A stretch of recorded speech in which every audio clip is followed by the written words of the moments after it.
The rise of shoplifting in the UK. What's behind it?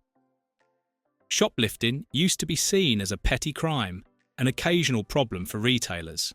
But lately, it's become something much bigger. The rise of shoplifting in the UK has reached alarming levels, with headlines showing brazen thefts in broad daylight and entire aisles being cleared without fear of consequence. But what's really going on? Is this a sign of economic hardship, organised crime, or a breakdown in law enforcement? In this video, we'll explore what's really driving the rise of shoplifting in the UK and why it's no longer just about petty theft. The shocking numbers behind the rise. Let's begin with the hard facts.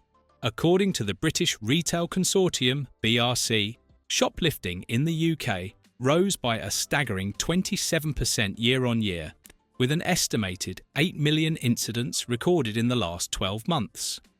That translates to thousands of thefts per day across Britain's high streets, shopping centres and supermarkets.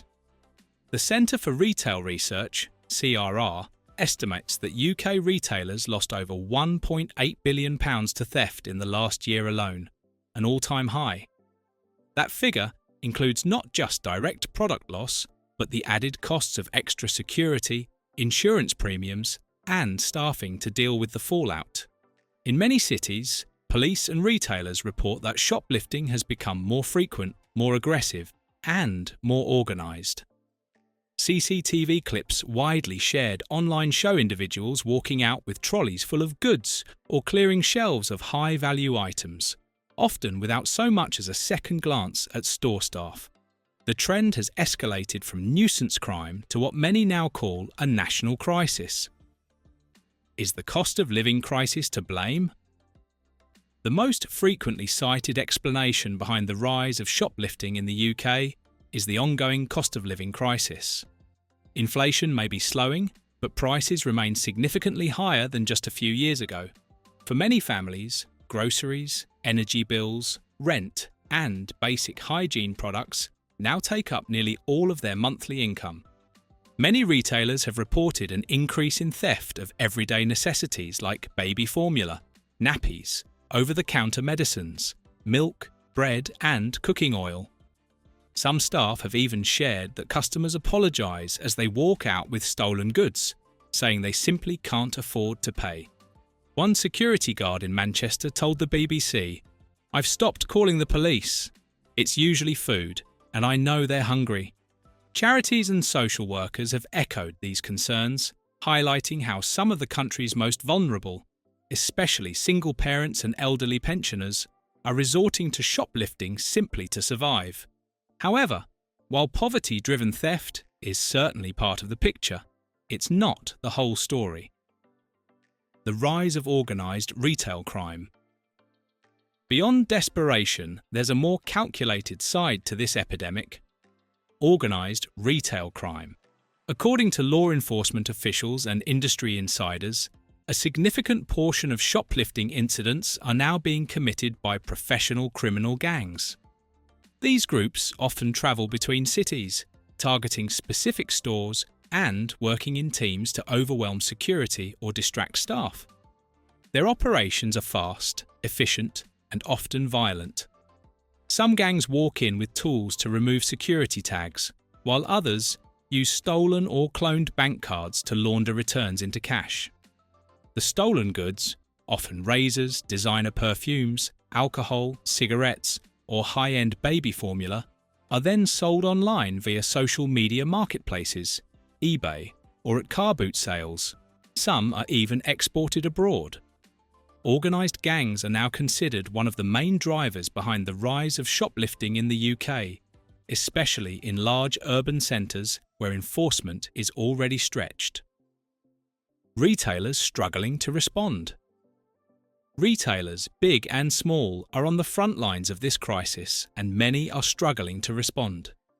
Major supermarket chains like Tesco, Sainsbury's and Co-op have invested millions in extra security, including body cameras, in-store guards, and advanced surveillance systems. But they're also facing public pressure not to put staff at risk. Many shops now follow a non-intervention policy that instructs employees not to confront shoplifters directly. The rise in shoplifting-related assaults has forced this change. According to the BRC, violence and abuse toward retail workers has doubled in recent years, with nearly 870 incidents per day. Some stores have started locking up everyday products like deodorant or coffee, forcing customers to request access from staff, a move that adds friction to the shopping experience but reflects the severity of the problem.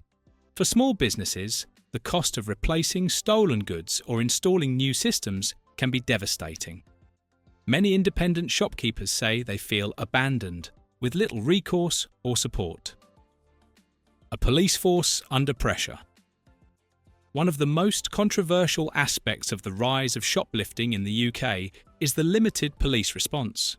Many retail workers say they no longer bother reporting shoplifting incidents because they know officers won't attend. The BRC found that only 14% of retail theft cases lead to charges or prosecution, with most cases closed due to no suspect identified or not in the public interest. Some police forces have launched targeted crackdowns. In London, the Metropolitan Police have set up Operation Retail, and in Nottinghamshire, officers have been deployed to retail parks with a focus on high-frequency offenders. However, overall policing capacity remains low, especially in smaller towns or rural areas. Shoplifting is often categorised as low priority unless violence or large-scale theft is involved. Retailers argue that without visible consequences, shoplifters feel emboldened. And once that pattern is established, even repeat offenders often go unchecked. Technology, the new front line. As human intervention becomes riskier and police stretched thinner, many stores are turning to technology to fight back. Retailers are investing in AI-powered surveillance systems that use facial recognition, object tracking, and real-time alerts to identify suspicious behaviour. Some systems can even alert staff if a person has previously stolen from another location within the same chain. Fog cannons, machines that release thick smoke into a store when a theft is detected, are now being trialled in some high-crime areas. These disorient thieves and obscure escape routes without harming staff or customers. Other stores are adopting tagging systems, GPS-enabled stock tracking, and automated tills with anti-theft lockouts. But this shift is not without controversy. Civil liberty groups have raised concerns about surveillance overreach, arguing that facial recognition could misidentify innocent customers or disproportionately target young people and minority groups. Despite the debate, for many retailers, the choice is clear: embrace technology or risk shutting their doors. The role of social media. In a bizarre twist, social media has become both a marketplace and megaphone for shoplifting. Some individuals now use platforms like TikTok, Snapchat, and Instagram to brag about their thefts, posting videos of items stolen, showing how they bypass security, and even inviting others to join. Known as clout theft, this trend not only glamorizes shoplifting, but also turns it into a form of online entertainment. In some cases, these videos are monetized through affiliate links or ad revenue, turning crime into a potential income stream. Law enforcement has begun monitoring these platforms for patterns, often tracking down repeat offenders through usernames, tags, or shared locations. But the speed at which content goes viral makes enforcement difficult, and with millions of views and little moderation, some fear that these videos are normalizing criminal behavior among young people. What can be done? So, what's the solution?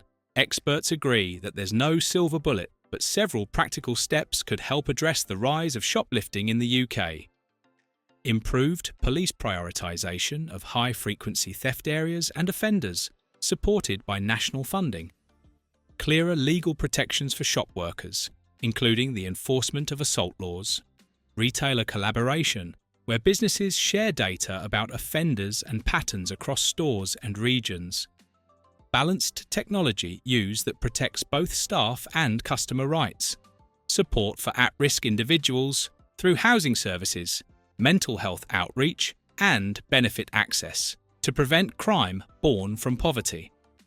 Some have also proposed retail crime units, similar to cybercrime or fraud teams, focused solely on theft prevention and disruption. The idea is to treat retail theft not as a low-level nuisance, but as an organised and evolving threat. Retailers, unions, police, and policymakers will all need to work together if there's any hope of turning the tide. The rise of shoplifting in the UK reflects much more than theft. It's a mirror of society's deeper struggles. From desperation and disillusionment to digital chaos and criminal enterprise, this is a problem with no easy fix. But with collective action, real solutions are still within reach. Thank you for watching this video. Please subscribe and don't forget to turn on the notification bell.